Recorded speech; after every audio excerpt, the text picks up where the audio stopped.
Hello family. ఒక్కొక్కసారి ఎందుకో తెలీదు ఏం తిన్నా చప్పగా అనిపిస్తుంది. అలాంటప్పుడు ఇలాంటి పచ్చడి ట్రై చేయండి, చాలా టేస్టీగా ఉంటుంది. ముందుగా ఒక కడాయి తీసుకొని ఆవాలు మెంతులు డ్రై రోస్ట్ చేసుకొని పెట్టుకోండి పక్కన.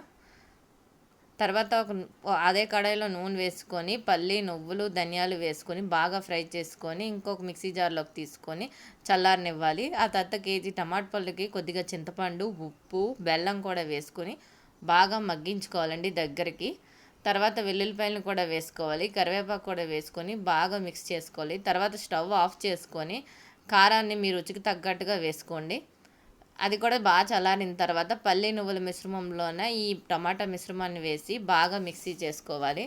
తర్వాత ఆవాలు మెంతుల పొడి కూడా ఉంది కదా, అందులో కలుపుకొని బాగా గ్రైండ్ చేసుకోవాలి. తర్వాత అదే కడాయిలోన నూనె ఎక్కువగా వేసుకొని తాలింపు దినుసులన్నీ వేసుకొని బాగా ఫ్రై అయిన తర్వాత ఈ టమాటా మిశ్రమం వేసి బాగా